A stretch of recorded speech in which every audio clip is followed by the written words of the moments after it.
Welcome to Transformations, interviewing people changing our world.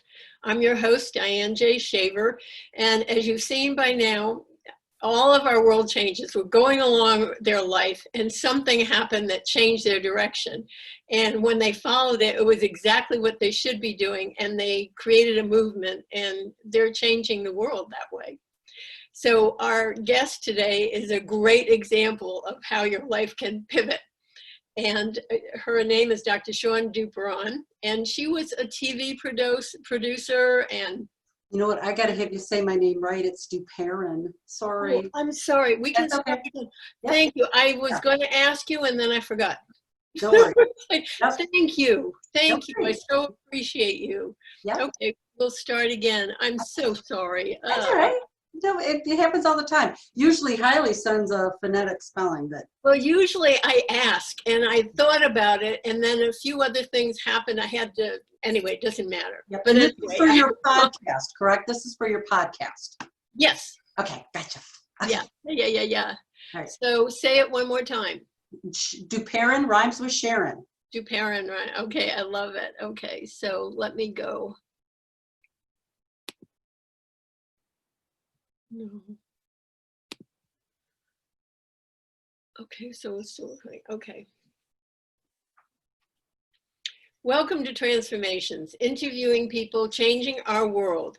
I'm your host, Diane J. Shaver, and as you've seen by now, every person that I've interviewed is someone who was going about their life, doing what they were doing, and something happened that changed the direction. And when they followed it, it was exactly the right thing they should be doing, and they created a movement. And today's guest is actually someone who is the perfect illustration of that. And her name is Dr.Shawne Duperon. And she had once... Duperon. Jesus Christ. Oh, man. I can do this. Yes, I'm a big girl. I've been doing this for years. I can... Sharon Duperon. No, see? Sharon Duperon. Duperon, Duperon. It ain't that deep, seriously, Diane. Who cares?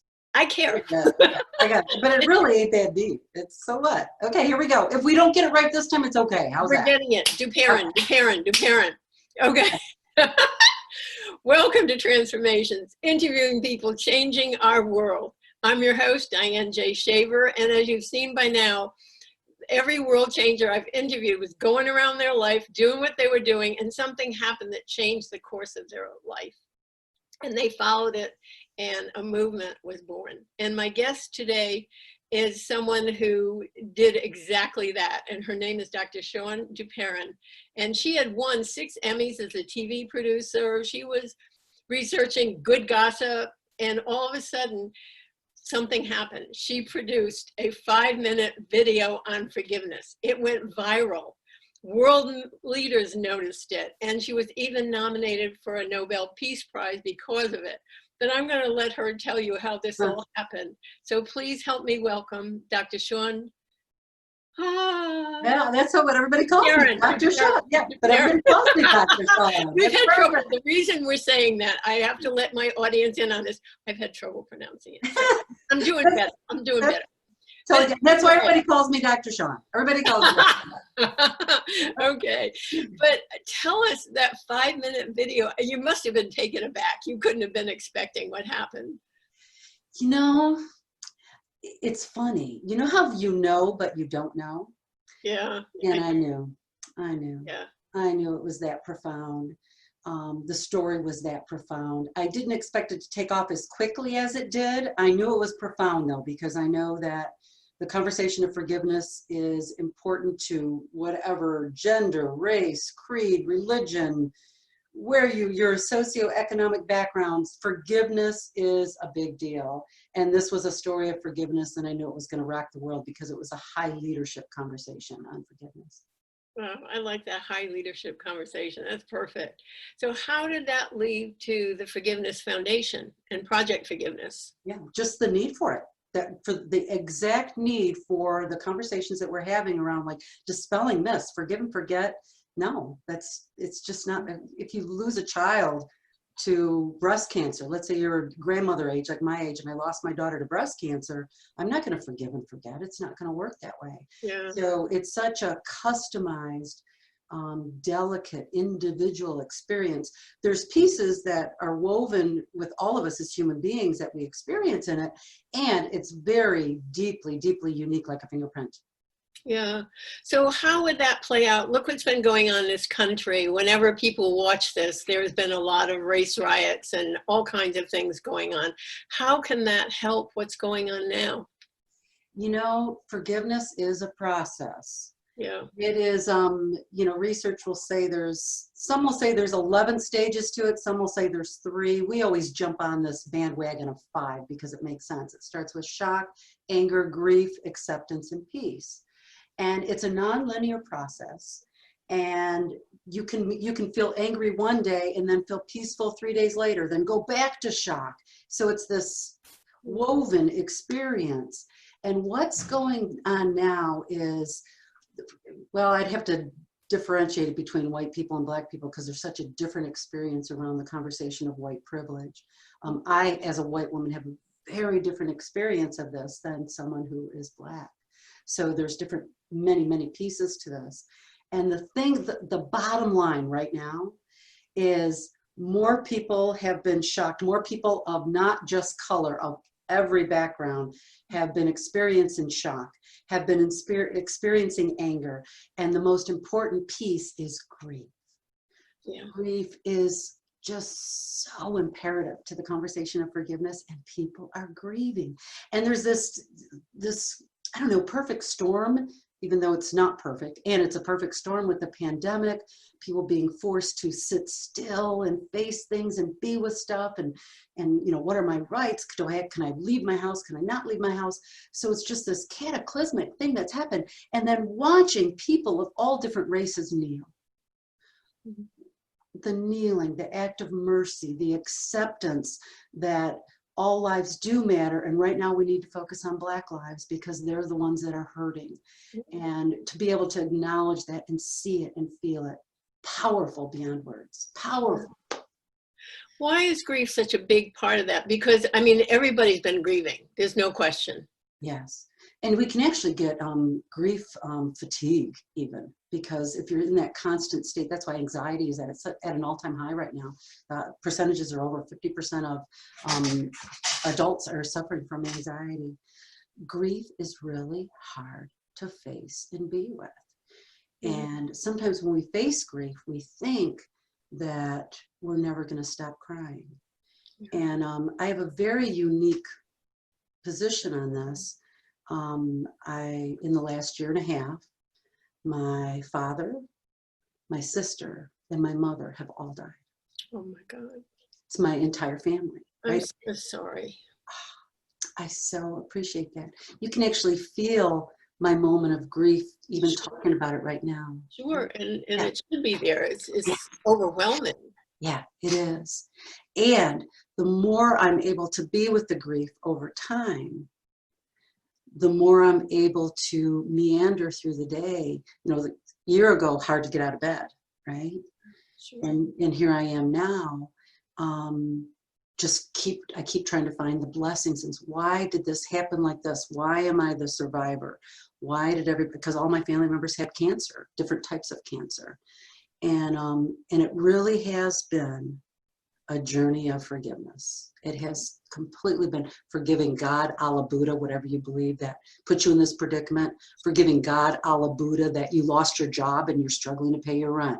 Forgiving God, Allah Buddha, that George Floyd was killed. And when is this racism going to end? There's so many pieces and parts to this conversation of forgiveness. And the grief is the hardest to face. It's easier to be angry than it is to be vulnerable, open up your arms, and actually feel the grief. So it takes some skill to do it. Wow. And that brings me to another aspect of forgiveness. It has so many permutations. It's amazing. But this came from the website. I'm going to read it if I may. To the new science of forgiveness. Forgiveness research is a relatively new and exciting field that, along with other mind-body research, is encouraging a fundamental shift away from treatment of disease to focusing on the positive aspects of human nature as a basis for healing. So we're not talking about disease particularly, although with your family, yes, in this, but we're talking about how grief and anxiety, all that stuff impacts the body. So how can forgiveness help us to maintain health?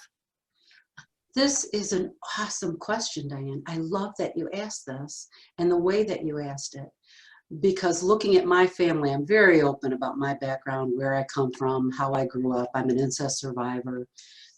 Extreme drug addiction, alcohol addiction in my family systems. And truly, I was the only one in my family system to pursue counseling, to pursue personal development, to be in this inquiry of how do we not keep doing these generational conversations. And I really attribute all this emotional and spiritual work to my being healthy, quite honestly. And there is research after research after research that the less you hold grudges, the less you hold bitterness, you have less incidence of heart disease, diabetes, anxiety, all of the maladies that afflict us from stress-related illnesses. And there's been research, and I say that it's relatively new because it is. It's probably been the last 40 to 50 years. And in research world, that's relatively new. And there's so much research that this ability to emotionally de-stress and forgive people really impacts your health. I can see that. I can feel it in myself too. But there's something, and I'm going off of my questions because you bring up so many good things. And that is, to forgive means that you become very vulnerable, because anger and even grief is a shield. Yes. And when you're in forgiveness, you're totally open, you're totally vulnerable. How do people deal with that? What do you have to tell yourself in order to reach that place and be okay with it? Yeah. So from my perspective, and I don't speak for forgiveness globally, okay? I just happen to lead. Today you do. All right, today I do. It's very complicated. Because you can be just let me give you an example. I can be forgiving of my neighbor for taking my car and, finding the key underneath my car and taking my car without permission and going off and using it for 2 hours without asking me. Then I discovered I'm angry, I'm going to go through my things. I can still forgive this person, but here's the thing, I can still be strong and say, sorry, you can't borrow my lawnmower.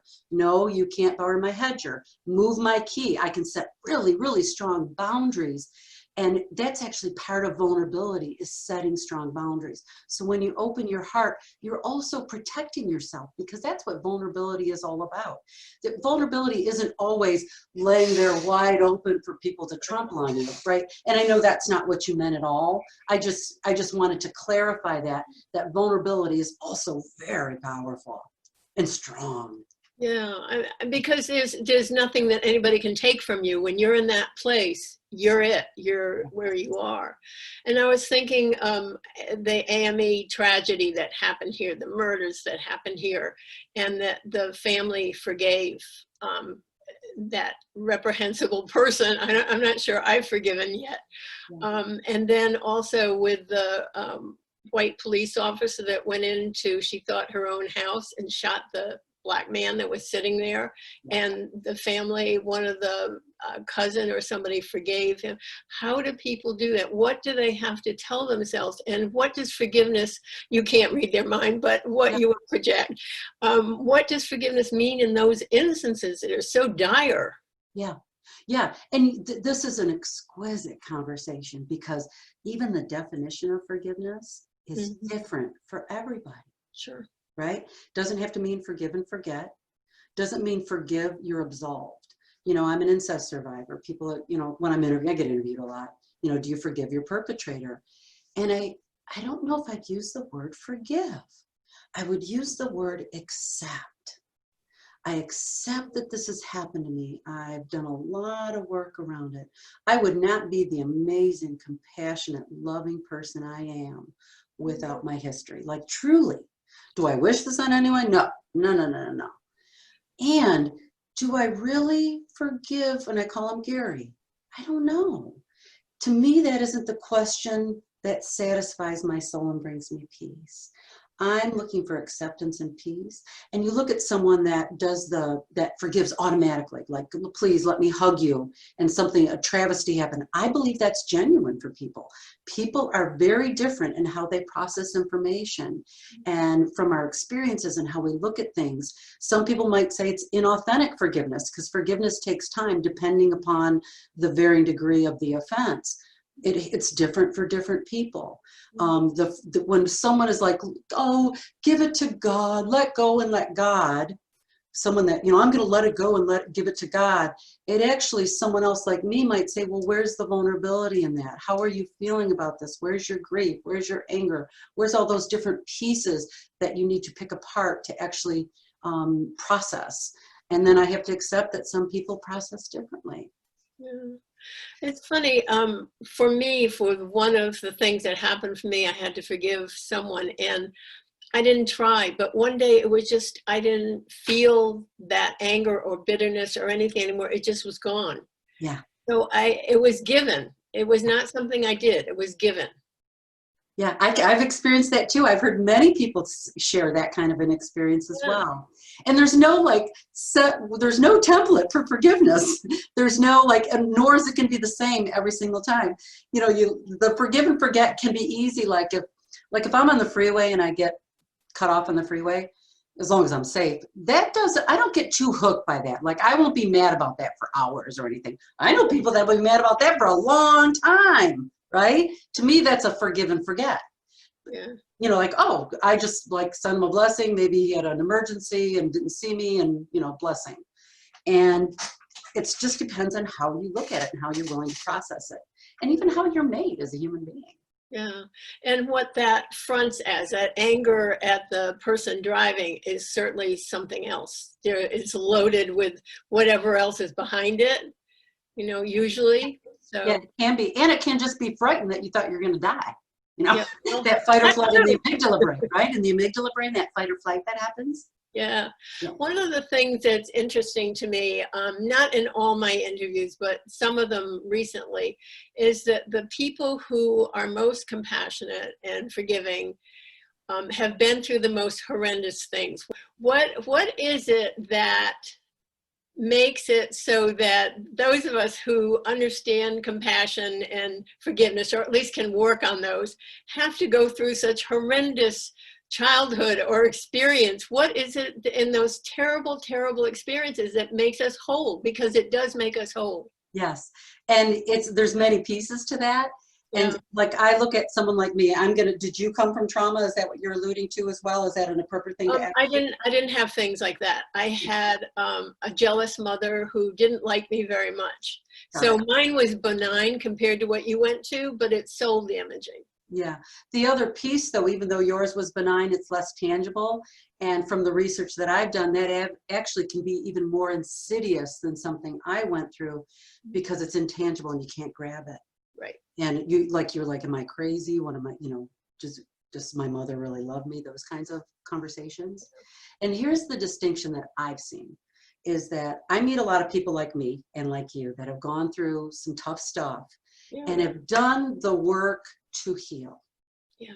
Because there's a lot of people that have had horrible things happen to them that are in drug addiction, sex addiction, workaholism, rageaholism, and they haven't done their work. They just haven't had the skill set to tap into that. Right. And so the ability to have something horrible happen to you, when I actually think it happens for us in some instances, how I see it, and to be able to do the work necessary, it is a becoming. You actually, by the grace of God, the grace of Allah, the grace of internal or universe, however you look at that, you actually become. And I think that might be one of our ultimate journeys here on earth, is who are we going to become and who are we going to be? And how are we going to be loving and compassionate? And that's exactly what's happening right now with all the racial issues. It's like mind-blowing. It's phenomenal. It's hard, it's painful, it's crappy, it's all those things, and it's phenomenal at the same time.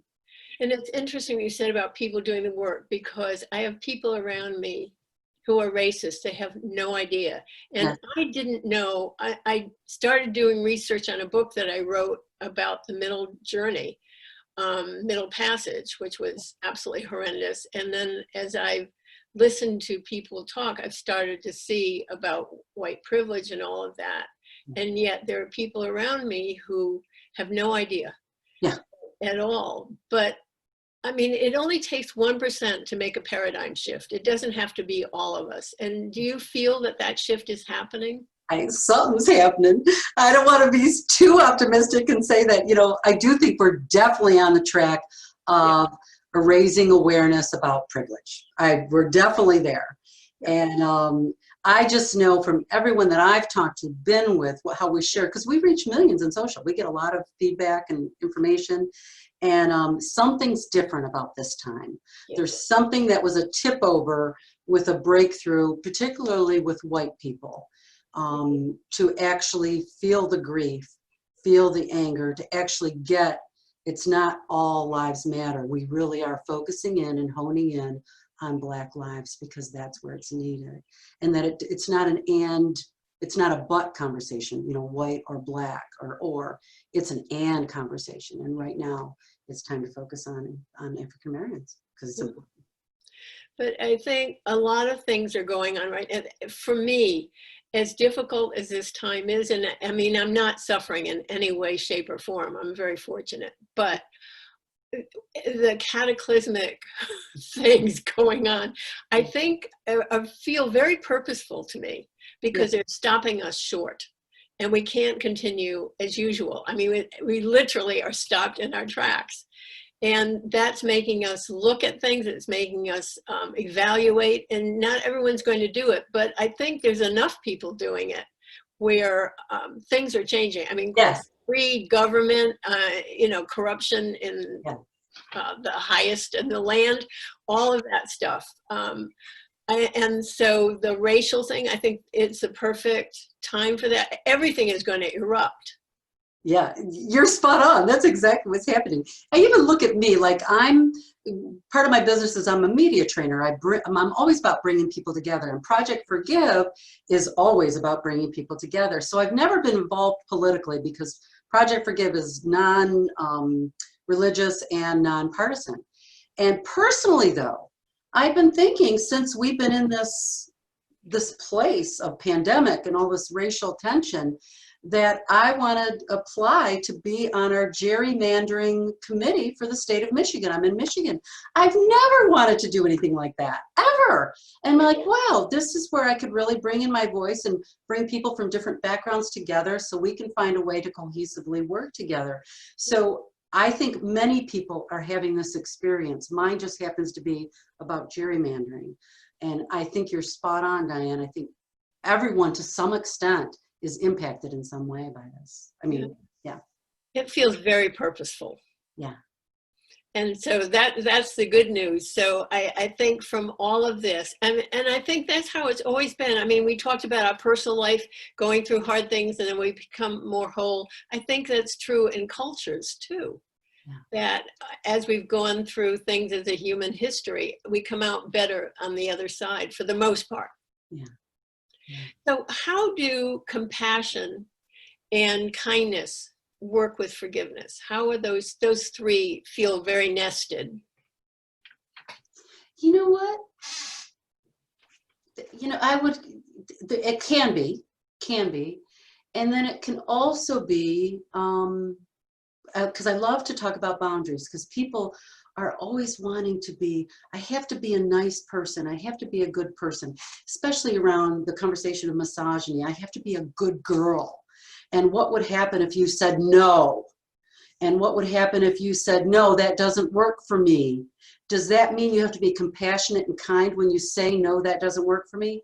No, it doesn't. You can use your strength. You can use your inner voice. So to me, it doesn't always nest. sometimes it plays into those old stereotypes of misogyny for me. So I think it depends on the circumstance for me. When I talk about kindness, I'm not talking about the appearance of going along. I'm talking about real kindness, where we care for someone or we do something. Like one of the people I interviewed, Ferial Pearson, she started something called Secret Kindness Agents. And the kids in her high school, every day, they do something for someone, and it's done in secret. They all have agent names, but nobody knows who did what. So it comes from a genuine giving. I'm living in, I'm not a Southerner, and I will say that adamantly, but I'm living in the South. And Southern women are, they're strong, but they also are acquiescent sometimes. But that, to me, that's not kindness. Kindness is something that comes from largesse. It comes from an outpouring. It's not going along. It's not going along to get along. It's different for me. Yeah. I totally align with that. I didn't know how you were talking about that. So no. I didn't want to do the acquiescing.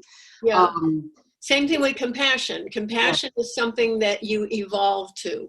It's not something that you just say, oh, I feel so bad for that person. That's not compassion to me. It's when you can see them as a human being, and you feel like when you said about your family, I could feel that. And that's compassion. It's just, it's in here.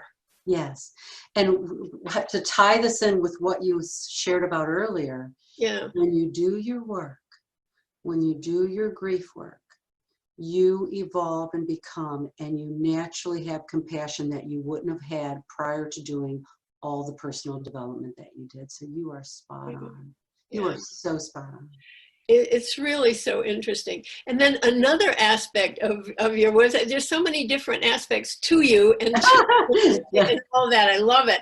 And you talked about advancing global education and support for kids at risk. How does that all play into forgiveness? Yeah, you know, what we're probably most well known for is our tools around forgiveness. We have some, it's called Accepting the Apology You'll Never Receive. It's actually what we were nominated for a Nobel Peace Prize for.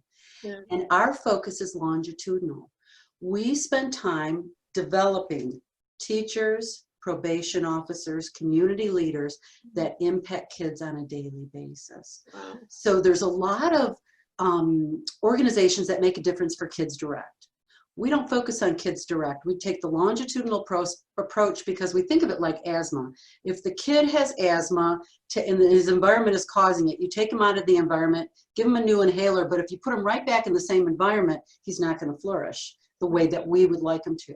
So that's why we work on the environment itself. So we work on the teachers, we work with the teachers, we work with the probation officers, and we work with the community leaders that impact those kids to actually soften them in that conversation of forgiveness and compassion, and through our tools that we do.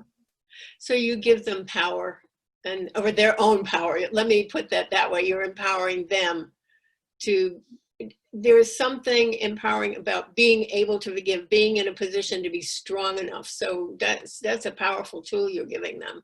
It really is. You know, in a woo-woo way, I would say it's like giving people space to do their work so they can become. That's really, in essence of this conversation that we've had. I wouldn't say that outside of this podcast, or you know what I mean? Because it's how we've talked about the conversation. It's about allowing the space and allowing the vulnerability and the safe space to do the work, to actually fall in love with people again and fall in love with yourself. Why can't we say this in public? Why is this something? I mean, we can swear in public, but we can't say these things in public. Why? No, it's not. That's not what I mean at all. Because the conversation is a becoming. Because as a collective culture, we think in black and white terms, and we are not black and white. We have, I like to think of a circus where remember the guy that would spin 40 plates and he'd keep the plates going? We have 40 plates going at all times. So for me to just do a post on this conversation, just blatantly out to millions of people, it would land wrong, because you got to meet people where they are to take them where you want them to go. It's complicated, and you have to do the prep and the intimacy and the building of relationships to be able to have that type of intimacy. Intimacy takes courage and time. Yeah, that makes perfect sense. I sort of plow into the middle of it. So. Yeah, I understand. I get it. Yeah, yeah, yeah. But anyway, another thing Well, just let me just tell you this. The reason I said that too, how I just said it, sure. is because someone might have joined the conversation and didn't even hear the beginning part. Okay. So I was even preparing it for someone that might have caught it in midstream, because it can throw you if you aren't privy in that intimacy. It's like throwing a bomb on somebody sometimes. You know, like you can throw a bomb on somebody. Thank you. That made me really think about things. Thank you for that. I've learned so much in the interview. These are really for me. What can I say? I understand. Me too. I get it. Okay, so tell me about the apology. It's changing lives globally. What is it, and how is it changing lives globally? Oh, cool. It is so cool. So this is where it came from. It came from my neighbor, okay? So I had this neighbor that I just look at him and I was annoyed.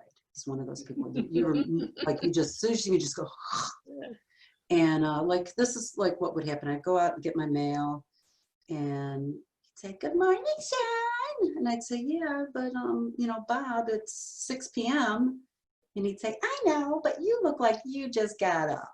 Like, that's the kind of like annoying things he would say to me, and I couldn't stand it. He drove me crazy.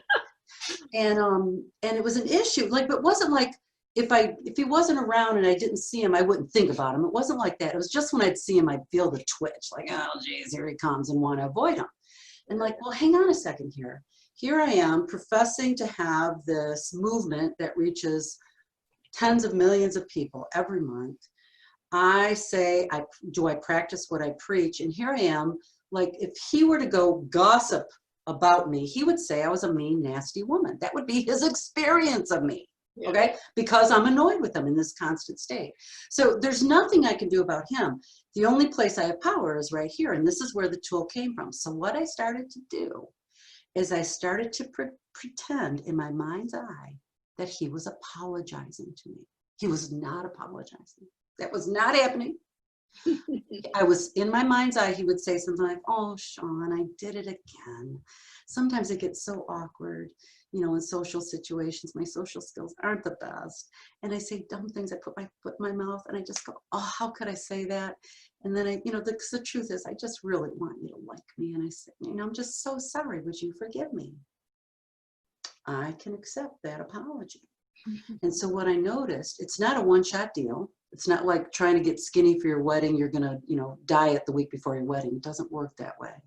It's an ongoing practice of accepting the apology you'll never receive, because he's not going to apologize to me. The only place I have power is here. So as I started practicing that internal apology that wasn't real, I started to shift. I started to soften. I became a different person in his presence because I accepted an apology that he didn't give me. And that, to me, is the highest level of leadership that exists, to be able to do that ongoingly. It's a masterful skill. I practice it constantly. And I watch us do this skill all over the world, whether it's online, whether it's in presentations, whether it's in schools, and it makes such a difference. It makes a huge, huge difference. It brings people together powerfully. It is powerful. It's like, and it takes a process to get there. I mean, and you really have to want to do it. It has to be something that you commit to. Yeah. Pretty interesting. And I was going to ask you, one of my questions was, why do you say forgiveness is a skill? But I'm rescinding that question because you have answered it so many times, and it really is a skill. Yeah. So when you go to organizations and universities and governments and corporations, and you teach forgiveness as a leadership skill, yeah. How does that work? Isn't that kind of cool? It is. I want to know. And it was a journey, very similar to what we talked about, meeting people where they are to take them where you want them to go. That's one of the skill sets that I teach. How do you meet people where they are? Because when I first started talking about having a PhD in gossip, people were just like, what? They thought it was a joke. And I would have corporations say, don't put gossip expert on your website. But I'm like, wait a minute, it really is an academic study. There's about 100 of us globally.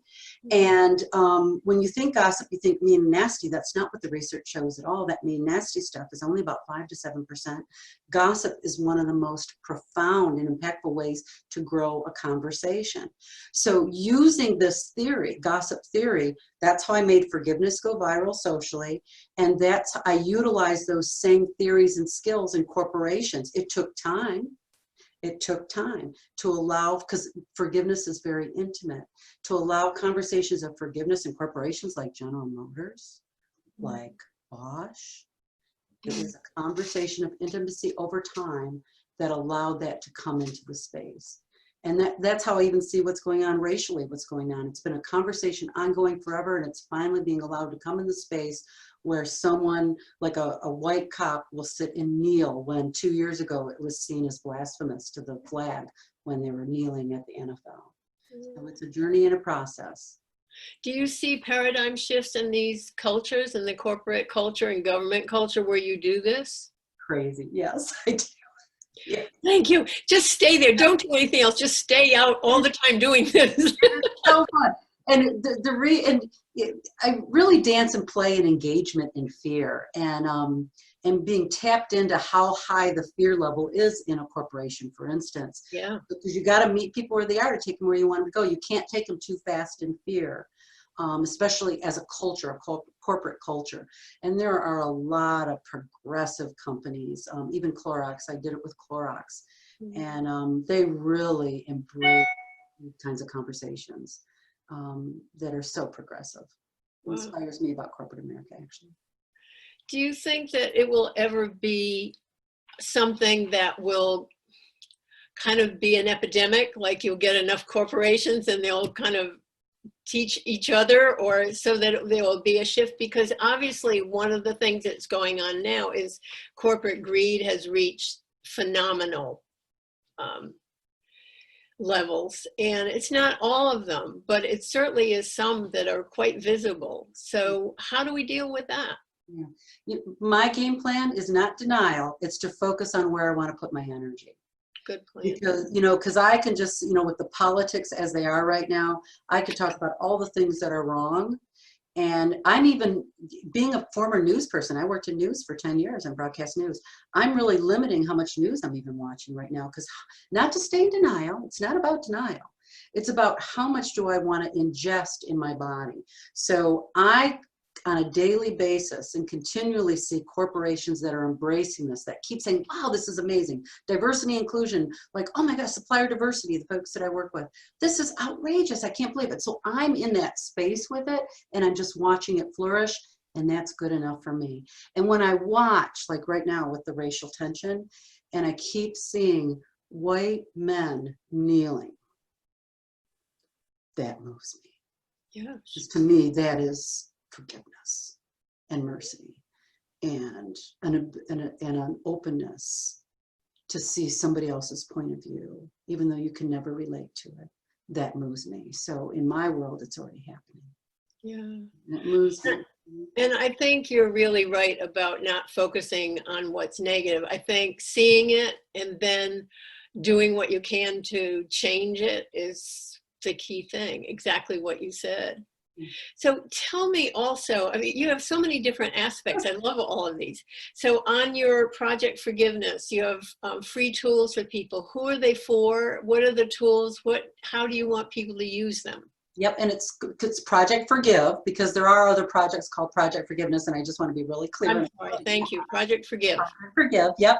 So a lot of our free tools are Accepting the Apology You'll Never Receive. We do Facebook Lives. Actually, we're doing them daily now during the pandemic.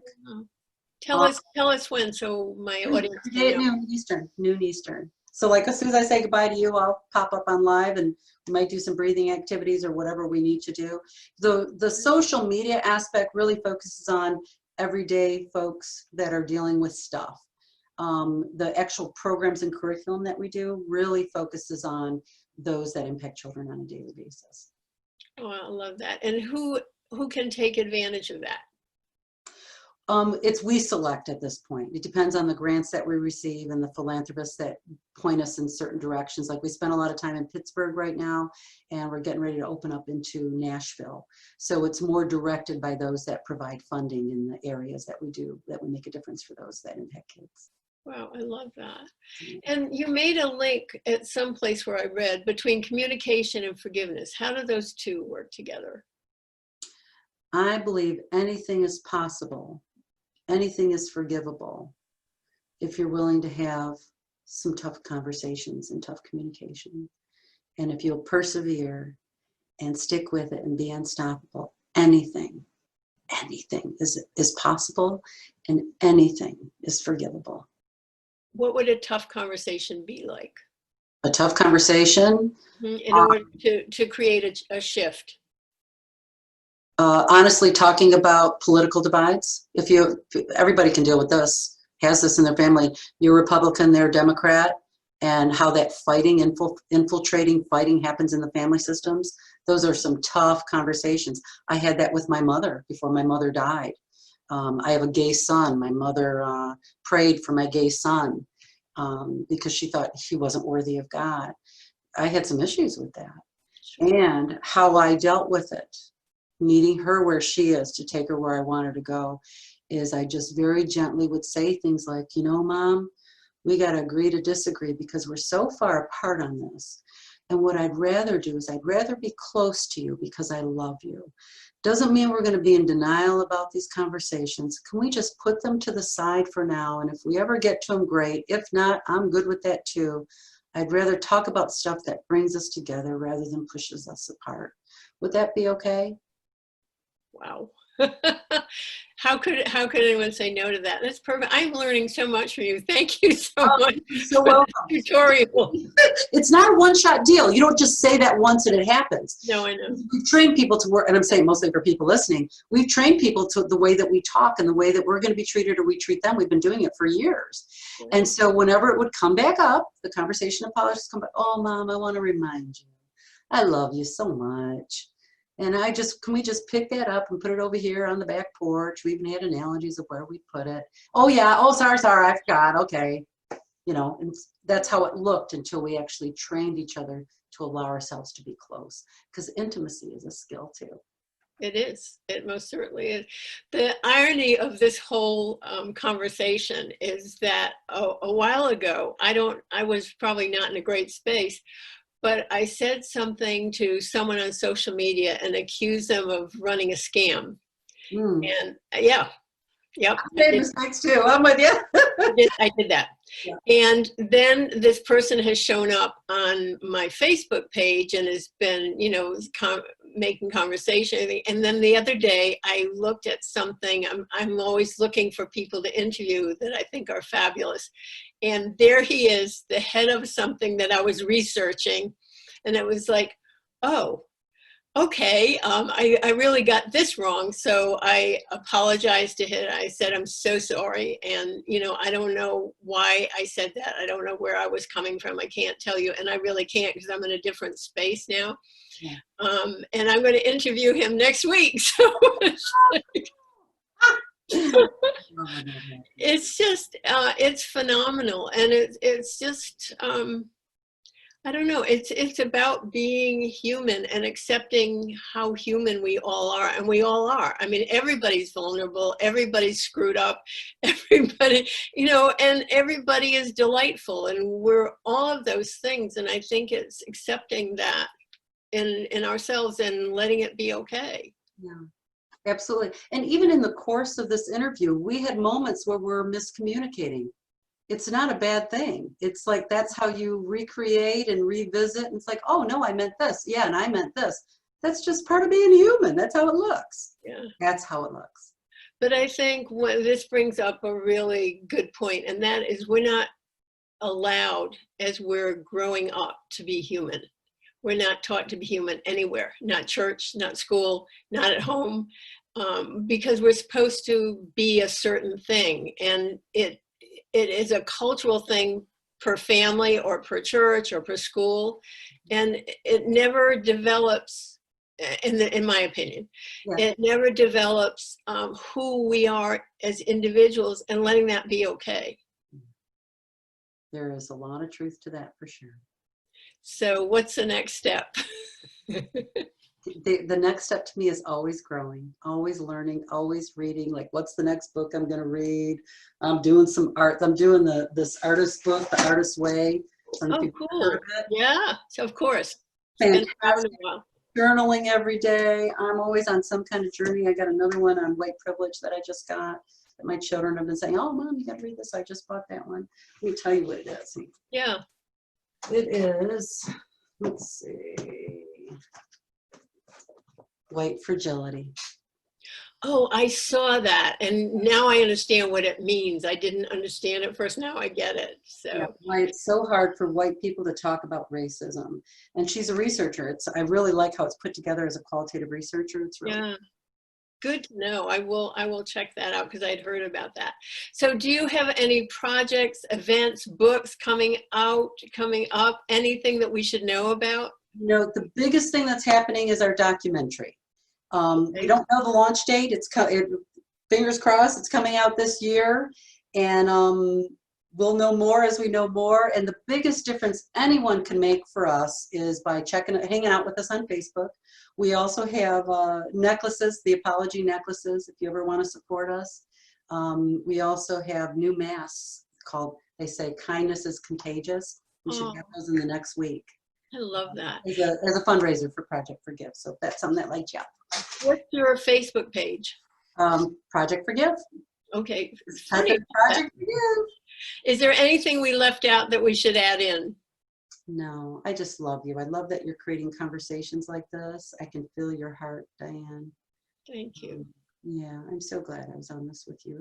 Thank you so much. That means a lot. I've been looking forward to this so much. So I'm so glad. It was exquisite. It was my joy to be here. Okay, now let's see if I can say your name right. So thank you so much, Dr. Shawne Duperon. Close. but usually people just say my name once and then I'm just Dr. Shawne after that. So Dr. Shawne. Okay. No. So thank you so much, Dr. Shawne, Project Forgiveness, for being with us today. Thank you from the bottom of my heart. Project Forgiveness. You gotta say, can't say Project Forgiveness. Oh, okay. Okay. Do it again. Okay. Okay, so thank you so much, Dr. Shawne with Project Forgive, for being with us today. And thank you from the bottom of my heart for this conversation. It has been absolutely wonderful. Thank you so much, Dr. Shawne, Project Forgive, for being with us today. And we need your work so much in the world. Thank you, thank you, thank you. And thank you to our audience on Transformations Podcast, interviewing people, changing our world. I'm your host, Diane J. Shaver, and I hope with each interview that you find tools and insights that can help you on your journey. And one day I'll be interviewing you. In the meantime, you can watch the rest of our interviews at www.transformationpodcast.com, and all of our things are there: YouTube, Spotify, Apple Podcasts, everything you could ever want. So www.transformationpodcast.com. And I look forward to seeing you next time. Bye-bye.